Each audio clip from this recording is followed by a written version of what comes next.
Hey, it's Avi from JustWriteMusic.com. For your next song, you don't have to write a brand new chord progression, because today I'm giving you 5 classic chord progressions that you can use for your next song. Sweet deal, right? So like I said, these are classic chord progressions, which means you've probably heard them before, but you might not have been able to articulate them. This is for people who may not have formal music education, but are still looking to develop their sound and their craft. By far the best way to do that is to stand on the shoulders of the greats and see what we can do with the tools that they used. All the chord progressions we're talking about today are going to be in a major key, but I don't know, maybe we'll do another video about minor key chord progressions. You just let me know if you want that. So let's get started with 1, 4, 5, 1.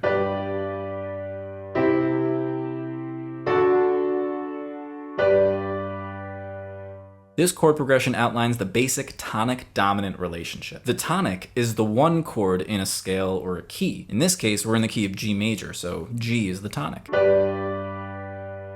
4 in this chord progression operates as the subdominant or the predominant. This is like a stepping stage to get to the dominant from the tonic. The dominant is the 5 chord or scale degree in a key. In this case, D was our dominant because that's the 5th note up from G. This is a classic combination that's become a fundamental principle in harmony in the Western musical tradition. Its ubiquity speaks to its staying power. There's no shame in breaking this baby out. It's also a great palate cleanser or something to help establish a new key with, especially when you're doing a lot of spicy stuff already. All right, that's 1, 4, 5, 1. Let's go on to our second classic chord progression. 1, 6, 2, 5, 1.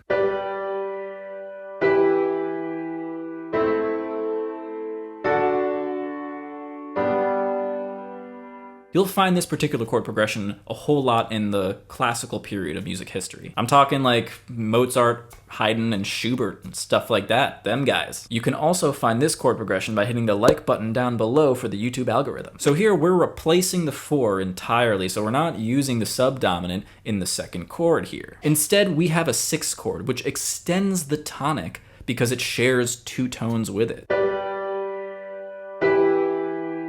But it's a minor chord, so we still have some different feelings. This is called tonic prolongation, or it just sounds good. Screw terms, your choice. The 2 chord is actually kind of filling in for the 4 chord here. Then the fancy term for this is called a subdominant substitute. Like tonic prolongation, the reason why this works is because the 2 and the 4 chord share 2 notes in common. But since one is major and the other is minor, we get a pretty distinct feel and sound from each one, despite them having a similar harmonic role.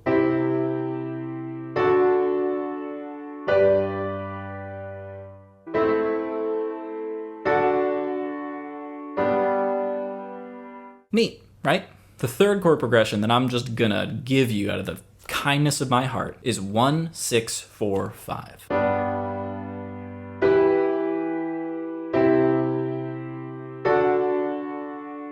I call this the Oldies Progression. Popular music from the 1950s and 60s utilized this progression like a lot. Due to this extensive usage, it's really common for artists today to use this chord progression to harken back to that specific time and this specific feel. This progression is similar to the last one. We've got 1 right up front and then 6 right after.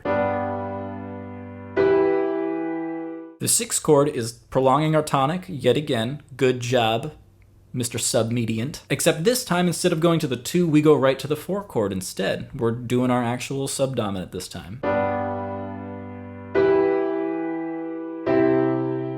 Now, unlike the other chord progressions that we already used, we are ending on the 5 here. This is called a half cadence, and it still feels like a structural point. It still feels like we've arrived somewhere, even though we haven't resolved back to the tonic.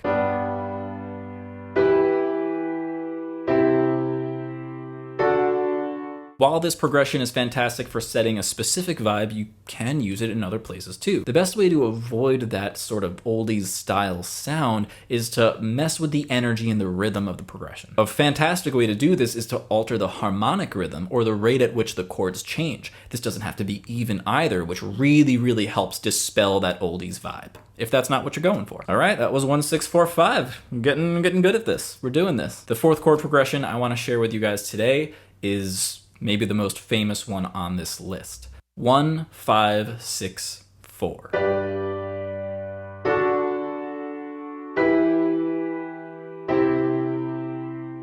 This is probably the one that everybody expected to be on this. So here you go. You got it. You got what you wanted. This progression is also known as the hit song progression. Go check out Axis of Awesome's song 4-chord song and just watch them go through like 40 years of hit song hooks just by recycling, just literally looping this one chord progression.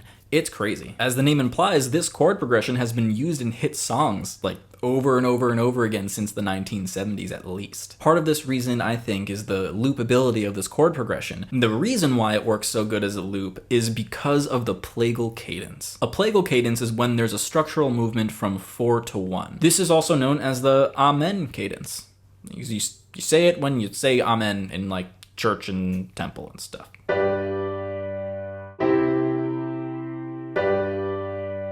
It's not as strong as the regular old cadence between tonic and dominant, but there's definitely still a moment here. This is a time-tested and iconic progression that at this point is basically a rite of passage for any songwriter. The danger here is that so many hit songs have been written using this chord progression that you may just find yourself writing a song that already exists, which is another rite of passage for any songwriter. All right, that was the 4th chord progression. Man, that was like the hit song one. What could possibly top that? Or maybe not top that, but like what could follow that, right?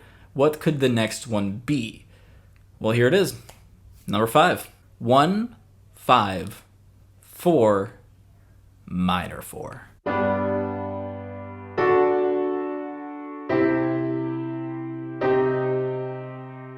All right, we hear this chord progression a little bit less often these days, but man, does it pack a punch. Did you hear that last chord?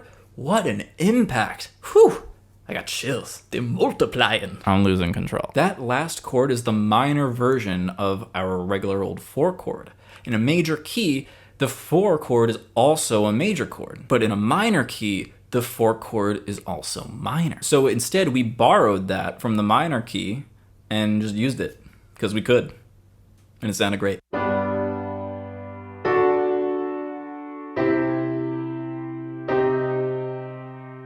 Modal borrowing is the fancy term to know here, but it's also the sequence of the chords that make this progression special. We get the major 4 and the minor 4 back to back. We're not just swapping one out for the other. This creates a descending chromatic movement from E to E flat.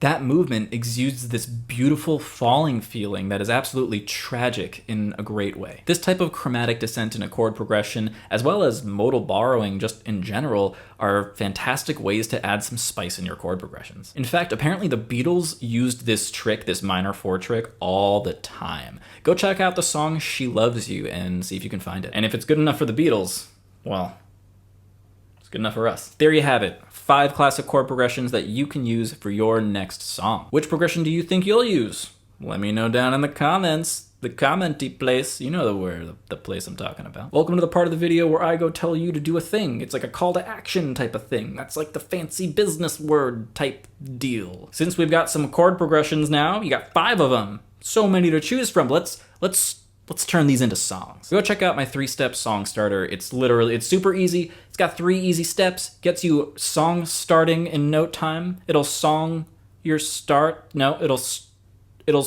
songs. That's the name of it. And it's 3 steps. It's like super easy language too. Like this is not in depth. This is just gonna get you singing and playing as quickly as possible, just a few minutes. We essentially took care of step 1 here in this video. We got the chords already now. So that's where you're ahead of the curve. You can just start right there at step 2. That's perfect. You're smarty pants, look at you. Head to justwritemusic.com/songstarter. There's a link down in the doobly-doo. Thank you so much for watching and for hanging out with me today. I'm Avi from justwritemusic.com, and don't forget to be awesome.